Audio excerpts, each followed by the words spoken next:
ವಿಚಾರಗಳನ್ನು ಬಹಳ ಸರಳವಾಗಿ ಹೇಳ್ತಾ ಇದ್ದೀರಿ. ಇನ್ನು ಧರ್ಮಸ್ಥಳದ ವಿಚಾರಕ್ಕೆ ಬಂದರೆ ತನ್ನದೇ ಆದ ಧಾರ್ಮಿಕ ಮಹತ್ವ ಬಹಳ ವರ್ಷಗಳಿಂದಲೂ ಇರುವಂಥ ಒಂದು ಪುಣ್ಯಕ್ಷೇತ್ರ. ಆದರೆ ಇತ್ತೀಚೆಗೆ ಅದರ ಪಾವಿತ್ರ್ಯತೆಗೆ ಧಕ್ಕೆ ತರುವಂತಹ ಕೋಟ್ಯಾನುಕೋಟಿ ಭಕ್ತರ ನಂಬಿಕೆ, ಆ ನಂಬಿಕೆ ಎಷ್ಟು ಮೌಲಿಕವಾದಂಥದ್ದು, ಅದಕ್ಕೂ ಕೂಡ ಧಕ್ಕೆ ತರುವಂತಹ ಕೆಲಸಗಳು ನಡೀತಾ ಇದೆ, ಬಹಳ ಹೀನಾಯವಾಗಿ ನಡೀತಾ ಇದೆ. ನೋಡಿದ್ರೆ ಒಂದು ರೀತಿಯಲ್ಲಿ ಬಹಳ ಬೇಸರದ. ನಾನೊಂದು ಸಣ್ಣ ವಿಚಾರ 3 ಪ್ರಶ್ನೆಗೆ ಬೇಗ ಹೇಳಿಬಿಡ್ತೀನಿ. ಫಸ್ಟು ಧರ್ಮ ಅಂದರೆ ಏನು ತಿಳ್ಕೊಳ್ಬೇಕು. ದಯೆ ಪ್ಲಸ್ ಮರ್ಮ. ದಯೆಯ ಮರ್ಮವನ್ನು ತಿಳಿದಿದ್ದು ಧರ್ಮ. ಅಲ್ಲ, ಅಣ್ಣಪ್ಪ ಶಿವನನ್ನು ಇಡಬೇಕಾದ್ರೆ ಕದರಿಯಿಂದ ತಂದ್ರಂಥದನ್ನು ಶಿವನನ್ನು ಇಡಬೇಕಾದ್ರೆ 4 ಕೆಲಸ ಹೇಳಿದರು ಹೆಗ್ಡೆರಿ. ಏನು? ಅನ್ನದಾನ, ವಿದ್ಯಾದಾನ, ವಸ್ತ್ರದಾನ. ಈ ಎಲ್ಲ ದಾನಗಳು ನಿರಂತರವಾಗಿ ನಡೀತಾ ಇದೆ ಅಲ್ವಾ? ನಾನು ಭಕ್ತರಿಗೆ ಹೇಳೋದು, ಯಾರೋ ಬೆಳಗ್ಗೆ ಬಂದಿದ್ದು ಜೀಸಸ್ ಅಲ್ಲ ಅಂತ ಜೀಸಸ್ ಫಾಲೋವರ್ಸ್ ಹೇಳಿದರೆ ಒಪ್ತಾರಾ? ಇಲ್ಲ. ಇದು ನಾರಾಯಣ ಅಲ್ಲ ಅಂತ ನಾರಾಯಣನ ಫಾಲೋವರ್ಸ್ ಹೇಳಿದರೆ ಒಪ್ತಾರಾ? ಇಲ್ಲ. ಇದು ನಿನ್ನ ತಾಯಿ ಅಲ್ಲ ಅಂತ ಇನ್ಯಾರು ಹೇಳಿದರೆ ಒಪ್ತಾರಾ? ಇಲ್ಲ. ಹಾಗಾಗಿ ಈ ಭಕ್ತರಿಗೆ ಇಟ್ಟು ಪರೀಕ್ಷೆ ಅಷ್ಟೇ ಇದು. ಮೀರಾ ಪ್ರಾಣ ಹೋದರೂ ಕೃಷ್ಣನ ಬಿಡಲಿಲ್ಲ. ನಾನು ಹೇಳೋದು, ಶಿವನ ಡಿವೋಟಿ ಅವರು ಯಾರು ಹೇಳೋರು ಯಾರೂ ಪರ್ಮನೆಂಟ್ ಅಲ್ಲ. ರಾಮನಿಗೆ ಹೇಳಿತ್ತು, ಹೇಳಿದವರು ಉಳ್ಕೊಳ್ಳಿಲ್ಲ, ರಾಮ ಉಳ್ಕೊಂಡ. ಕೃಷ್ಣನಿಗೆ ಹೇಳಿದರು, ಗೀತೆ ಉಳಿದಿದೆ, ಹೇಳಿದವರು ಯಾರಿಲ್ಲ. ಗಾಂಧಿಗೆ ಹೇಳಿದರು, ಗಾಂಧಿ ಇದ್ದಾರೆ ಇವತ್ತು. ಯಾರೇ ಗಾಂಧಿಯನ್ನು ಒಪ್ಪಲ್ಲ ಅಂತ ವೇದಾಂತ ಹೇಳಿದರು. ಗಾಂಧಿ ನೋಟಿಲ್ಲದೆ ಅವನಿಗೆ ಒಂದು ಸಣ್ಣ ಕಾಫಿಯು ಈ ಜಗತ್ತಲ್ಲಿ ಸಿಗಲ್ಲ. ನಾ ಮೊನ್ನೆ ಹೇಳಿದೆ, ನೀವು ದೇವ್ರ ಕೋಣೆಯಲ್ಲಿ ಇಟ್ಟಿದ್ದೀರಲ್ಲ ಅಂತ. ನಾನು ಹೇಳಿದೆ, ನೀವು ನಿಮ್ಮ ಹೃದಯದಲ್ಲಿ ಇಟ್ಟಿದ್ದೀವಿ ಅದೇಗೆ ಅಂತ. 100 ರೂಪಾಯಿ ನೋಟಲ್ಲಿ ಯಾರಿರೋದು ಅಂತ. ನೀವು ಒಪ್ಪಿಬಿಡಿ, ಬೆಳಕು ಬೆಳಕು. ನೇತ್ರಾವತಿಯನ್ನು ಚೇಂಜ್ ಮಾಡಲಿಕ್ಕಾಗುತ್ತಾ? ಯಾರೇನೇ ಹೇಳಿದ್ರು ಅದು ನೇತ್ರಾವತಿ. ನಾನು ಹೇಳೋದಿಷ್ಟೇ, ಈಗ ನಮ್ಮ ಹಳ್ಳಿದೇ ಸಣ್ಣ ಎಕ್ಸಾಂಪಲ್. ವಯಸ್ಸಾದ ಅಜ್ಜಿ ಅಂದರು ಪೇಪರ್ ಓದಲಿಕ್ಕೆ ಶುರು ಮಾಡಿದರು. ಯಾರಿಂದ? ಧರ್ಮಸ್ಥಳದ ಸಂಘದ ಟ್ರೈನಿಂಗ್ ಇದೆ, ನಾನು ನನ್ನ ಅನುಭವ ಹೇಳ್ತಾ ಇರೋದು. ಎಷ್ಟೋ ಜನ ವ್ಯವಹಾರ ಕಲಿತರು ಹಳ್ಳಿಗಳಲ್ಲಿ, ಸಿಟಿಯದು ಬಿಡಿ, ವ್ಯವಹಾರ ಕಲಿತರು. ಎಷ್ಟೋ ಜನ ಮನೇಲಿ ಕುಡುಕರು ಗಂಡ ಇದ್ದರು, ಅವರವರೇನೇನು ಇದು ಗ್ರಾಮೋದ್ಯಮದಲ್ಲಿ ಮಾಡಿ ಮನೆ ನಡೆಸ್ತಾ ಇದ್ದಾರೆ. ಸರ್ಕಾರ ಈಗ ಕೊಟ್ಟಿದ್ದು ಭಾಗ್ಯಗಳನ್ನೆಲ್ಲ, ಧರ್ಮಸ್ಥಳ ಆಗಲೇ ಆ ಭಾಗ್ಯ ಎಲ್ಲ ಕೊಟ್ಟಿತ್ತು. ಸೊ ನಾವು ಯಾರನ್ನೇ ಅನಾಲಿಸಿಸ್ ಮಾಡಬೇಕಾದ್ರೂ ಅವ್ರು ಮಾಡಿದ ಕೆಲಸವನ್ನು ಫಸ್ಟು ತೂಕ ಹಾಕಬೇಕು. Word should be in action ಅಂತ ಶುರು ಹೇಳಿದ್ದದಕ್ಕೆ. ನಾನು ಭಾಷಣ ಬಿಗಿಬೋದು, ನಿಮಗೆ ಪ್ರವಚನ ಸುಮಾರು ಕೊಡ್ಬೋದು. ನನ್ನನ್ನು ಹೋಗಿ ನೀವು ಅಬ್ಸರ್ವ್ ಮಾಡಬೇಕು, ಈ ಅಣ್ಣ ಹೇಳ್ದಾಗೆ ನಡ್ಕೊಳ್ತಾ ಇದ್ದಾನ, ನಡೆ ನುಡಿ ಒಂದೇ ಥರ ಇದೆಯಾ ಅಂತ. ಸೊ ಹೆಗ್ಡೆಯವರನ್ನು, ಧರ್ಮಸ್ಥಳವನ್ನು ಹಿಂದಿನಿಂದ ನೋಡಿದವ್ರು. ಈಗ ನಾಡ್ದೊಂದು 1008 ಜನಕ್ಕೆಲ್ಲೋ ಮದುವೆ ಮಾಡ್ತಾ ಇದ್ದಾರೆ ನಂಗೆ ಗೊತ್ತಿದ್ದ ಹಾಗೆ, ರೈತ ಸಂಘದವರು. ನಾವು ಸ್ವಲ್ಪ ಹೆಲ್ಪ್ ಮಾಡಿತ್ತು. ಆದರೆ ಹೆಗ್ಡೆಯವರು ಅವರಿಗೆಲ್ಲ 1008 ಮಾಂಗಲ್ಯನೂ ನಾನೇ ಕೊಡ್ತೀನಿ ಅಂತ ಹೇಳಿದರು. ಸೊ ಈಗಿನ ಬರೀ ಈ ಮಧ್ಯವರ್ಜನೆ ಇದು ಸರ್ಕಾರ ಮಾಡೋ ಕೆಲಸ.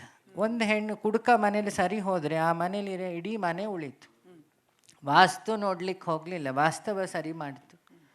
ಎಷ್ಟೋ ವಯಸ್ಸಾದವರು ಮನೆಯಲ್ಲಿ ಡಮ್ಮಿ ಪೀಸ್ಗಳು ಅಂತ ಇಟ್ಟಿದ್ರು. ಹೆಣ್ಮಕ್ಳು ನಮ್ಮ ಹಳ್ಳೀಲಿ ಹೊರಗೆ ಹೋಗ್ತಿರ್ಲಿಲ್ಲ. ಅವ್ರದ್ದೇನಿದ್ರು ಪಾತ್ರೆ ತೊಳಿ, ತಲೆ ಬಾಚ್ಕೊಳ್ಳೋ, ಪೌಡ್ರ್ ಹಾಕ್ಕೊಳ್ಳೋ, ಇಲ್ಲಿಗೆ ಎಂಡಿತ್ತು. ಅವರೆಲ್ಲ ಇವತ್ತು ಹಾಡು ಹೇಳ್ತಾ ಇದ್ದಾರೆ, ಅವರೆಲ್ಲ ಹೋಗಿ ಸ್ಟೇಜ್ ಆರ್ಗನೈಸ್ ಮಾಡ್ತಾ ಇದ್ದಾರೆ. ಇದನ್ನೆಲ್ಲ ಮಾಡಿದ್ದನ್ನು ಕೆಲಸವನ್ನು ತಗೊಳ್ಬೇಕು. ನಾವು ಬರೀ ತೂಕ ಹಾಕ್ತಾ ಒಬ್ಬರದ್ದು ಬರೀ ಅವಗುಣ ಯಾರೋ ಹೇಳಿದ್ದನ್ನೇ ಇಟ್ಕೊಂಡು ಇದೆಲ್ಲ ಆಧಾರ ಇರೋದು. ಹೇಳ್ತಾ ಇರೋದು ಆಧಾರ ಇದೆಯೋ ಇಲ್ವೋ ಡಿಸೈಡ್ ಆಗಬೇಕು. 90 ಭಾಗ ಎಲ್ಲ ಮೀಡಿಯಾದವರು ಅದರ ಆಧಾರವನ್ನು ನನಗಿಂತ ಚೆನ್ನಾಗಿ ನೀವು ನೋಡಿದ್ದೀರಿ. ನಾವು ನಂಬವ್ರು ಹೇಗಿರಬೇಕು ಅಂತ. ಇವತ್ತೇನಾಗಿದೆ, ಏನಾರು ಹೇಳಿದರೆ ಫಾಲ್ಟ್ ಇರೋದು ಧರ್ಮಸ್ಥಳ ಕಿಂತನೂ ಅದನ್ನು ನೋಡ್ತೀವಲ್ಲ ಜನಗಳು.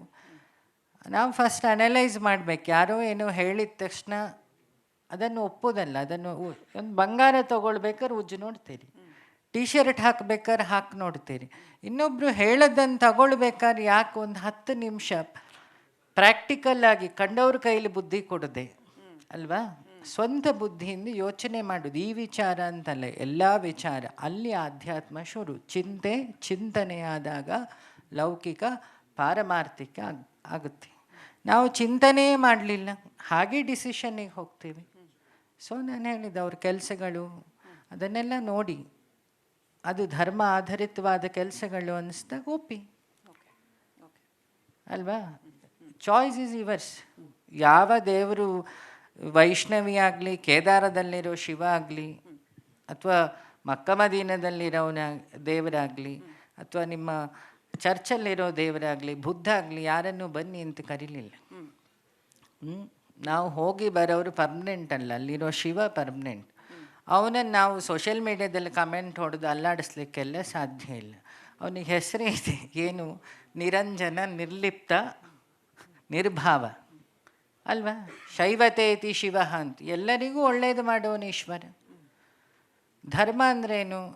ಧರ್ಮದ ನಂದಿ ಧರ್ಮ, 4 ವೇದ ನಂದಿ ಕಾಲಂತಿ, ಅದರ ಮೇಲೆ ಕೂತವನು ಶಿವ ಮತ್ತು ಶಕ್ತಿ. ಶಿವ ಅಂದ್ರೇನು? ಸತ್ಯ.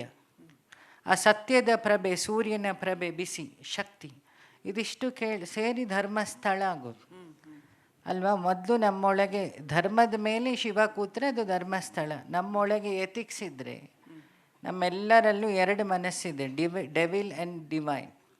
ಡೆವಿಲ್ ಹೇಗೆ? Always having desires. ಈಗಿನ ಹುಡುಗರ ಪರಿಸ್ಥಿತಿ ಅಷ್ಟೇ ಆಗಿರೋದು.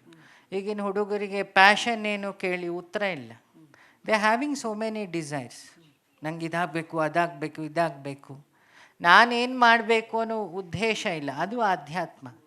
ಅದನ್ನು ಕೊಟ್ಟಿದ್ದು ದೇವಸ್ಥಾನಗಳು ಅಲ್ವಾ?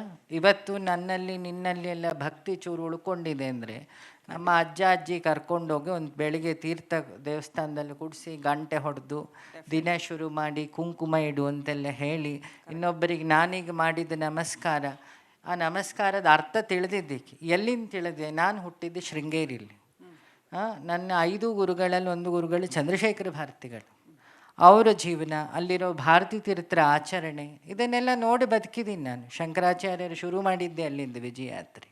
ಶಂಕಾ ಮಹರತೀತಿ ಶಂಕರ ಅಂತ, ಶಂಕೆ ಇಲ್ಲದವನು ಅಂತ ಪರಂಪರೆ. ಅದನ್ನೆಲ್ಲ ನೋಡಿದಾಗ ಏನನ್ಸುತ್ತೆ? ಇದು ನನ್ನ ತಾಯಿ ಬೇರು ಅಂತ, ಉಳಿದಿದ್ದೆಲ್ಲ ಸೈಡ್ ಬೇರು ಅಂತ. ನಿಜವಾದ ಭಕ್ತರಲ್ಲಿ ಕನ್ಫ್ಯೂಷನ್ ಆಗ್ಲಿಕ್ಕೆ ಸಾಧ್ಯವೇ ಇಲ್ಲ. ಕನ್ಫ್ಯೂಷನ್ ಆದರು ಅಂದರೆ ಅವರ ಭಕ್ತಿಯಲ್ಲೆಲ್ಲೋ ವ್ಯತ್ಯಾಸ ಇದೆ ಎಂದು. ದೇವರು ವರ ಕೊಡಲಿಲ್ಲ ಅಂತಿಲ್ಲ. ಕನಕದಾಸರಿಗೆ ತಿರುಗಿದ ಕೃಷ್ಣ ಎಲ್ಲರಿಗೂ ತಿರುಗ್ತಾನೆ. ನಮಗೆ ಕನಕನಿಗಿದ್ದ ಫೈತ್ ಇತ್ತ ಅನ್ನೋದೇ ಪ್ರಶ್ನೆ. ಈ ಪ್ರಶ್ನೆ ಎಲ್ಲ ಧರ್ಮಸ್ಥಳದ ಭಕ್ತರು, ಯಾವ್ಯಾವ ದೇವರ ಭಕ್ತರು, ಯಾಕೆ ಇವತ್ತು ಇಲ್ಲಿ ಹೇಳಿರ್ಬೋದು, ನಾಳೆ ಇನ್ನೆಲ್ಲೋ ಹೇಳ್ಬೋದು. ಹೇಳಿದಾಗ ನಿಮ್ಮ ಫೈತ್ ಹೇಗೆ? ಇದನ್ನು ಗಾಂಧಿ ಹೇಳಿದ್ದು, when you having faith on lord feet you will never get tense. If you are getting tense, the question in your faith. Not about the Lord. ನಂಬಿದವನಿಗೆ ಅವನು ಶಿವ, ನಂಬದವನಿಗೆ ಶವ. Wonderful.